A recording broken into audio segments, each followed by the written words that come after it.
Okay, so this might be a really stupid idea. This might actually just be a part of me procrastinating because I'm supposed to be working on my book today. And I found that I can talk to people about it. I can talk to them about, the stuff that I want in there and the stories that I want in there and all the concepts and ideas. And, a lot of it comes from the fact that I do these podcasts all the time. And people are like, well, what's pro-life feminism? And explain this to me. And it feels good and I'm sharing this message. But then as soon as I sit down to type it out, I freeze. It's not there. And it's driving me insane. So anyway, I thought maybe I could start doing a video diary every morning, just like morning musings with Destiny. And then I can drink my coffee and I can flesh out these ideas. And maybe I'll do something with this one day. Maybe I won't. Probably I won't. But either way, maybe it'll give me something where I can then transcribe those thoughts, because I do think that, I don't know, I used to be better at writing than talking, and it's switched recently. I would much rather do an interview over the phone. Someone calls me out of the blue and I just have to answer questions rapid fire. I'm much better at that these days than I am when someone sends me 52 questions that I have to write out and answer back to them. So, knowing that, I figured this might be good. So this morning I was talking to a friend up in DC, and we were talking about Ta-Nehisi Coates, who wrote the book, Between the World and Me? And a letter to his son, it's such a good book. I started listening to the audio version of it, and just everything about it just had me stopping and being no, that quote, that's so good. Because so much of what he's talking about is kind of obviously the dehumanization of people of color. And, I'm always leery of taking one group's struggle and then making it a pro-life thing, right? Or making it a feminist thing, because that's a unique struggle to them. But at the same time, when you see these things that just your heart connects with and you're yes, you're putting into words the exact thing that we're dealing with in this struggle or in this fight, oppression is oppression is oppression. And so I found that book just really, really powerful. And this friend was saying that he went to a live, it was a reading of it. And so really so after I read, or got started on that book even, I emailed Ta-Nehisi Coates and I was like, when is somebody going to talk about the abortion link? Because, between that and the documentary 13th, which is also good, I would highly recommend it. They talk a lot about the success of the civil rights movement in the 60s, and then in the 70s, how you saw these prisons popping up, and basically it was, okay, if black men are going to get their freedom, then we're going to make sure we take it away in some other nefarious way, right? And at one point, I think they even mentioned 1973 specifically, that's the year that this prison industrial complex really took off. And obviously, as a pro-life activist, it's hard for me not to see that in 73, we also legalized abortion here in the States and moved a lot of abortion clinics into predominantly minority areas. These are the areas that are the most low income and are literally being targeted. There was recently a campaign that our VP Cecily had sent to me that was aimed at women of color, and it basically was abortion is healthcare, and it used the statistics and the numbers right now of maternal and infant death rates, which are higher among black women, and said you need abortion to stay safe. So if you get pregnant, you should probably have an abortion for your own health. It's probably better for you. So rather than saying we're going to go in and fix this screwed up system and make, labor and delivery safer for black women, the solution was you should probably kill your kids. That is horrifying. But they've kind of already been doing that for a long time. That's why there's a disproportionate rate of women of color who are having abortions compared to their white counterparts already. And a lot of them are repeat abortions. And so this is something that is not new. I don't know that a white face can really be the one to champion this cause, though, whether we like it or not. It's, Just like oppression is oppression is oppression, truth is truth is truth, but marketing is marketing is marketing. And there's certain people who take certain messages to certain communities. And so it's something that, we have a lot of amazing activists, Cecily being one of them, Christina Bennett, if you guys, don't follow her, she's another one that's really kind of trying to get through to other women of color and say, like, look at this. Is this a coincidence, or are we straight up being targeted? And it's really horrifying. So anyway, I was telling this friend about that, and then started talking about, so I used to speak a lot with Amy Murphy from Rehumanize International. They were formerly Life Matters Journal, so a lot of you guys probably knew them from back then, but she is just such like a fascinating person. If you ever have a chance to hear her speak, like definitely do. All of the Consistent Life speakers. There's a guy named Thad Couch who he's also kind of awesome. He talks a lot about consistent life ethic and dehumanizing and the things that we do to dehumanize. And so I remember Thad one time talking about he was in the military and had gone to like this boot camp, and basically they had this guy come in to all the new recruits, and he's speaking in some accent, I can't remember where, and he's like, they caught me, and so they're, my punishment is I have to tell you guys like what our plans were, and like we were gonna kill your children and rape your wives and kill you and blah blah blah, and like all this horrible stuff. And so this group of men then were like, oh, we're gonna F them up, right? Like that was, they were thirsty for blood at this point.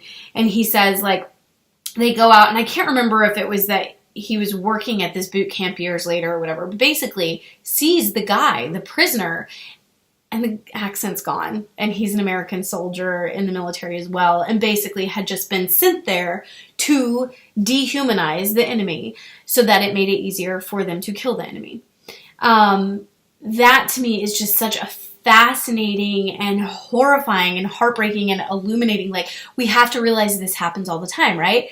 So and there was a, gosh, this is so jumbled. Maybe this is why I can't write a book. It's like the opposite of writer's block. It's like writer's, I don't know, like river, what a rushing current of thoughts.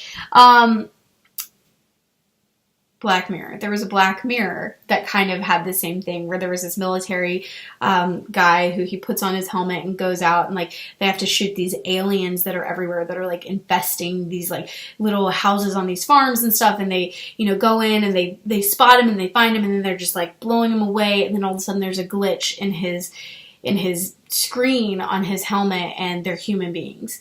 But the only way that these soldiers would have been killing these people, because inherently we know it's wrong to kill people, is for them to be dehumanized. And I found like that episode so compelling, and it's obviously something that once you start looking for the dehumanization, you find it everywhere. So back to Amy Murphy. When we would travel, we spoke at a couple things together. So I heard her do her presentation a few times, and at first, like, I was like, Amy's such a hippie. Like, I love her, but she's just such a hippie. But the more that I listened to this message she said, like, it's profound, and we all need to hear it. She talks about this made-up word, sonder. And I think it was made up sometime in the 80s by this dude, and so it's not like officially in the dictionary, but it's this concept that all of us would recognize. So sonder basically means seeing other people and their lives just as complex as your own life.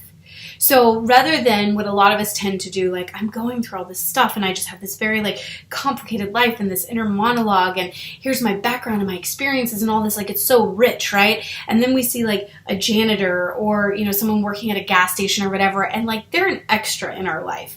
And whether we realize it or not, we make their life less important than our own. Their life probably isn't that significant. And so that's why it's easier when we hear things about shootings or robberies or, mass murders or any of these horrible things. Like, it's almost like it's a coping mechanism to just think that these people are less valuable than us in some way. And when we realize they're not, that everybody's life is just as complex as ours and fascinating as ours, and every single person has a story, has something about them that is just beautiful and complex and interesting, and we start actively trying to see that in everyone, the burden of that is great, because now it's very difficult to dehumanize other human beings, and you want for them what you want for yourself. But also the beauty's great, because now you want to protect human life and you care more about individuals and you want to know their full story and you want to understand them better. And that light bulb going off, like, I don't know, it took me about 3 times of hearing Amy talk about Sonder till I was like, oh, I actually love every bit of what she's saying right now. And it's kind of the way that I try to operate, you know, like my higher self wants to function in this way. How do we do that, not just for, you know, human beings who are already on this earth, but for the unborn? You know, one of those things that people always ask me, like, if religion plays any part in my pro-life beliefs, and it just doesn't for me personally. Like, if it does for you, great. Like, for me, it's something that I remember I was at the Perot Museum here in Dallas, and they've got this big bench, and it says, the iron in your blood was created in stars trillions of years ago, millions of miles away, I think is how it goes. And that fascinates me. That is like the coolest thing I've ever heard, that like the atoms, the very molecules that we're made up of, like, they have their own complex, interesting story too. And the fact that like all of that came together in this one moment to create you, like, that is phenomenal. David Pomerantz, who is a guy who did Save the Storks for a while with Joe Baker, he would always tell this story about his grandfather being in the Holocaust, and basically was like put on this train, and I think it must have been like the last train car, and a pin fell out, and that last train car like rolled back. And so while everyone else went off to the concentration camp, this one car of people ended up, they survived. They were able to get out and escape. And that's his grandfather or great-grandfather. And had he not survived, then this other lineage of people wouldn't have survived. So the fact that he is here is a miracle. The fact that any of us are here is a miracle. I mean, like, there were people getting eaten by T-Rexes and stuff, and like that line survived and this line survived. And it's just so fascinating to me. And all of that, the history, the biology, the science, just like the sheer chance and luck that we are here is amazing. And the fact that this new human being has been created in any, you know, one's womb is amazing. And that to me makes life so much more powerful. The fact that that human being will never exist again. That sequence of just genes and atoms and molecules and stardust, right, will never exist again. We have to protect that. We have to cherish that. Anyway, I don't know. I guess it's hard to put all of that into a chapter 1, which is what I'm struggling with right now. But like I said, I figured it might be fun to do a video diary of sorts, and maybe I'll upload them, maybe I won't, but just morning musings with Destiny, where I try to at least unpack some of this from in my head. And then I can say, oh, that star thing, maybe write that down. Or that episode of Black Mirror, you should definitely put that in your book because it was good. Anyway, all right, that's all today. See you guys later.